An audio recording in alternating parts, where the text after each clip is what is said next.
नमस्कार दोस्तों, मैं हूँ खुशी नवीन और आप सुन रहे हैं क्या यही प्यार है पार्ट 5। चैनल को प्लीज़ सब्सक्राइब कीजिए और वीडियो को लाइक कीजिए।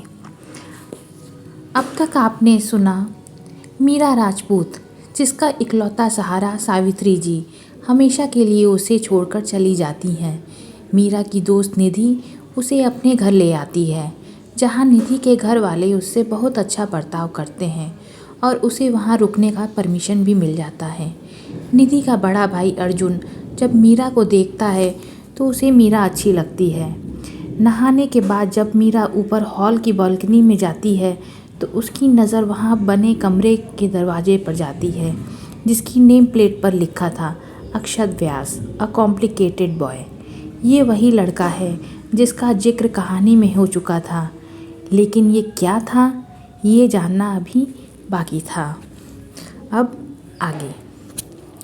किताबों के बीच 1 घंटा कब निकल गया मीरा को पता ही नहीं चला। उसने एक किताब उठाई और लेकर बालकनी में पड़ी कुर्सी पर बैठी। मीरा इत्मीनान से किताब के पन्ने पलटते हुए पढ़े जा रही थी। तभी एक तेज चमक उसे अपने चेहरे पे महसूस हुई। मीरा ने उस ओर देखा, लेकिन वो चमक सीधे उसकी आंखों पर पड़ रही थी, जिससे वह चाहकर भी अपनी आंखें नहीं खोल पा रही थी। वो तेज चमक शीशे की थी। मीरा साइड में हुई तो पत्ते की ओट में वो नीचे खड़े शख्स की आंखें दिखीं। जिस शीशे की चमक मीरा की आंखों में आ रही थी, वो शीशा नीचे खड़े उस शख्स की घड़ी का ही था, जो उसके हाथ में बंधी हुई थी। जैसे ही उसने हाथ ऊपर किया, एक बार फिर वही रोशनी मीरा के चेहरे पर आ गिरी। मीरा ने देखने की कोशिश की, लेकिन इस बार सिर्फ उसके सुर्ख होठ दिखाई दिए। मीरा को झुंझलाहट हो रही थी। एक तो वह तेज रोशनी, ऊपर से वह नीचे खड़े उस शख्स को देख नहीं पा रही थी। उसकी आंखों में मीरा के दिल में बेचैनी को बढ़ा दी थी। बालकनी से लगी हुई तार के पर कपड़े सूख रहे थे। मीरा ने जैसे ही उस तार को पकड़ा, वह तार टूटा और उसके सारे कपड़े मीरा पर आ गिरे। मीरा उन कपड़ों में ऐसी उलझी कि उस शख्स को देख ही नहीं पाई। जब उठी और नीचे देखा तो वह बाहर जाता हुआ दिखा। मीरा को पहली बार बहुत निराशा हुई। हाथ में पहनी लड़के की घड़ी का शीशा अभी भी चमक रहा था। चलते चलते उसने जैसे ही हाथ उठाया, एक तेज रोशनी एक बार फिर मीरा की आंखों में आ गिरी। मीरा अंदर आकर लेट गई, लेकिन आंखों के आगे बार बार वो 2 आंखें और सुर्ख होठ आ रहे थे। मीरा की झुंझलाहट अब और ज़्यादा बढ़ गई, तो वह कमरे से बाहर आ गई। नीचे आकर वह बगीचे में दादी के पास चली आई। दादी ने देखा तो उसे पास आने के को कहा और बोली, मन लग गया ना तुम्हारा यहाँ? जी दादी जी, मीरा ने धीरे से कहा। आओ बैठो, दादी ने बड़े प्यार से कहा तो मीरा उनके पास आकर बैठ गई। दादी ने बड़े गौर से देखा और कहा, तुम कुछ परेशान नज़र आ रही हो, मुझे बताओ, किसी ने कुछ कहा? नहीं दादी माँ, ऐसी कोई बात नहीं है, सब बहुत अच्छे हैं, मीरा ने नज़रें चुराते हुए कहा। तो फिर इतने प्यारे से चेहरे पर परेशानी के भाव क्यों? देख, मैं दादी हूँ, चेहरा पढ़ लेती हूँ, दादी माँ ने शरारत से मुस्कुराते हुए कहा। दादी माँ, वो अभी यहाँ नीचे कोई था क्या? मीरा ने झिझकते हुए कहा। यहाँ?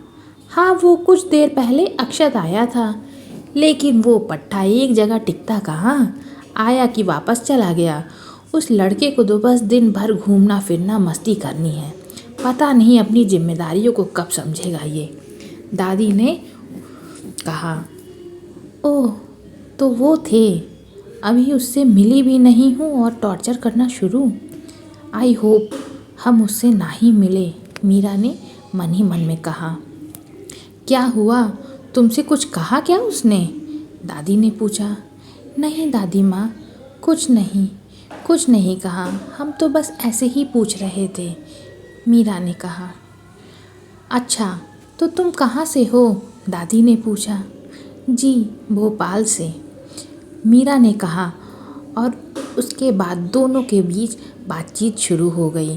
जिससे मीरा उन आँखों को कुछ देर के लिए भूल गई। दादी माँ ने उसे अपनी शादी से लेकर अब तक के सफ़र के बारे में बता दिया। मीरा खामोशी से उन्हें सुनती जा रही थी।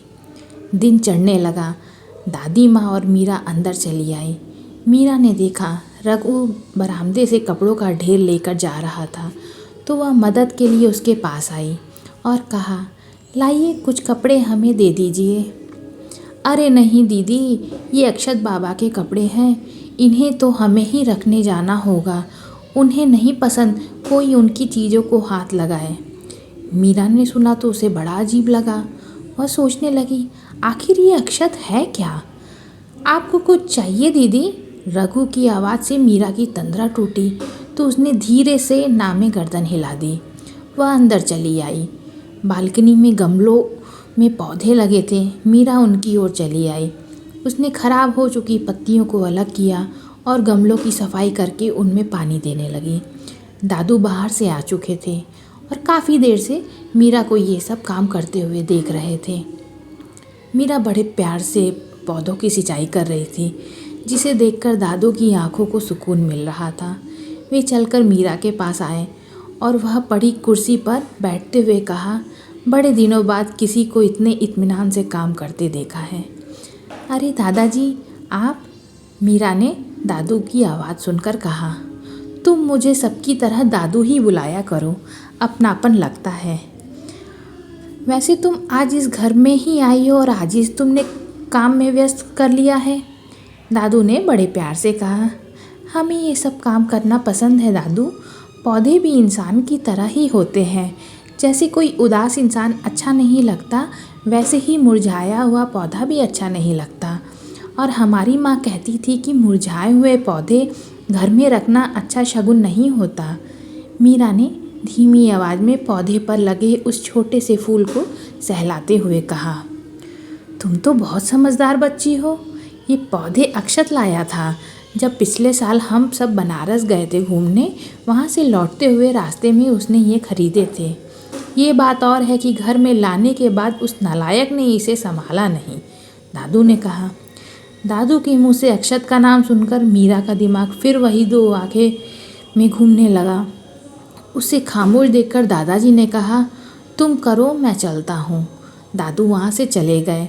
मीरा वहीं बैठी अक्षत के बारे में सोचने लगी, जिसका नाम वह सुबह से लगातार सुन रही थी, लेकिन जिसे देखा नहीं था उसने। ए मीरा, वहाँ क्या कर रही हो तुम? निधि ने बाहर से आते हुए कहा, जिसके हाथ में कुछ बैग्स थे। निधि को वहाँ देखकर मीरा उठी और हाथ धोए और हॉल में आ गई।